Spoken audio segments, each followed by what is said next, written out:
ఒక సుందరమైన అడవిలో జంతువులు ఆనందంగా జీవిస్తున్నాయి. ఒకరోజు ఓ గర్విష్ఠుడైన సింహం నేనే అడవికి రాజునని ప్రకటించింది. ప్రతిరోజు ఒక జంతువును తన భక్షణానికి పంపించాలని ఆదేశించింది. అడవి మొత్తం భయంతో వణికిపోయింది. అన్ని జంతువులు ఒక పెద్ద చెట్టు దగ్గర సమావేశమయ్యాయి. వాటికి ఏం చేయాలో అర్థం కాలేదు. సింహానికి ప్రతిరోజు ఒక్క జంతువుని పంపించాలని ఒప్పుకున్నాయి.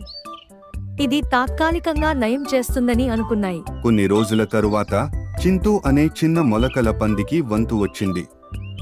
అతడు తెలివైనవాడు, ధైర్యవంతుడు. తనను తినకుండా తప్పించుకోవాలని నిశ్చయించుకున్నాడు. ఒక చక్కని ప్రణాళికను ఆలోచించాడు. చింటూ ఒక చెట్టు కింద కూర్చుని యోచనలో మునిగిపోయాడు. ఒక గొప్ప ఐడియా అతని మెదడులో మెరిపింది.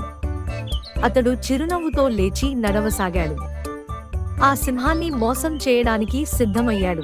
చింటూ సింహం గుహ దగ్గరికి చాలాపాటు ఆలస్యంగా చేరాడు. సూర్యుడు ముదురుతున్నాడు.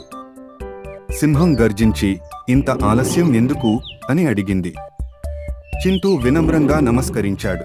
మహారాజా గారు అని చింటూ అంది, మేము నలుగురు వచ్చాం. మార్గమధ్యలో మరో సింహం మమ్మల్ని ఆపింది. అతడే అసలు అడవి రాజునని చెప్పాడు. సింహానికి కోపం రగిలిపోయింది. నా ముందు ఇంకో సింహమా అని గర్జించింది. చింటూకు ఇప్పుడు టైం వచ్చింది అనిపించింది. అయితే నన్ను అతని దగ్గరకు తీసుకెళ్ళు. సింహం రగిలిపోయింది. చింటూ అడవి లోతుల్లోకి సింహాన్ని తీసుకెళ్తూ సాగాడు. అతడు తిరిగి తిరిగి చూసుకుంటూ భయంగా నటించాడు. చివరికి వారు ఒక బావి వద్దకు వచ్చారు. అతడు ఇందులో ఉన్నాడు అన్నాడు చింటూ. సింహం బావిలోకి చూసింది.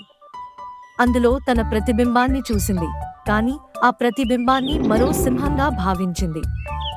దీంతో గర్జించింది. ప్రతిబింబం కూడా గర్జించింది.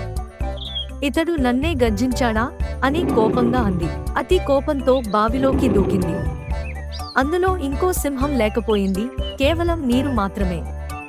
అది పడిపడి కొట్టుకుంటూ పైకి రావడానికి ప్రయత్నించింది.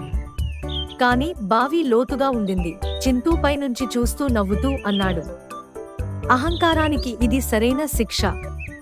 అతడు అక్కడి నుంచి చురుకుగా హాప్స్ చేస్తూ వెళ్లిపోయాడు. అడవి మళ్లీ క్షేమంగా మారింది. చింటూ అడవికి తిరిగి వచ్చాడు. అతడి కథ విన్న జంతువులంతా ఉత్సాహంగా హర్షధ్వానాలు చేశారు. చిన్న మొలకల పంది పెద్ద యోధుడయ్యాడు.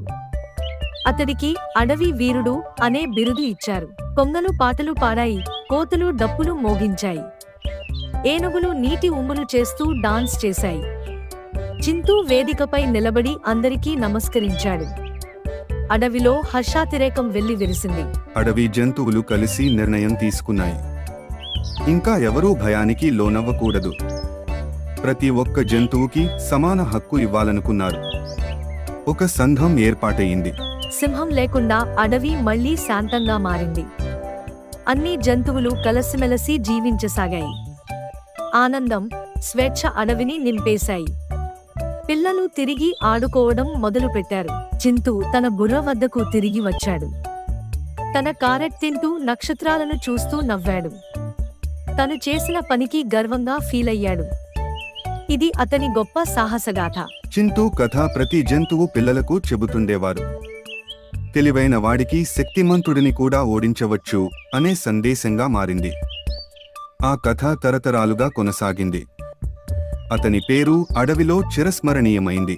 చిన్నవాడైన చింటూ తెలివితో పెద్ద సింహాన్ని ఓడించాడు. బలంతో కాకుండా తెలివితో గొప్ప విజయాలు సాధించవచ్చు. అహంకారం నాశనానికి దారి తీస్తుంది. ఐక్యత ఉండాలి, భయం వద్దు. సూర్యోదయంతో అడవి మళ్లీ చల్లగా మారింది. పక్షులు కూశాయి, జంతువులు నవ్వాయి. చింటూ హ్యాపీగా జంప్ చేశాడు. అతడు అందరికీ హాయిగా అలవాటు పలికాడు. అడవి సంతోషంగా ఉంది. చింటూ కథ ప్రతి జంతువు గుండెల్లో నిలిచిపోయింది. కాని అతనికి ఇంకో సాహసం ఎదురు కావచ్చు. ఇంతవరకు అడవి నిద్రపోతూ నక్షత్రాల కింద విశ్రాంతిగా ఉంది. చింటూ నవ్వుతూ తన గూడులోకి వెళ్ళాడు. Please subscribe to our channel.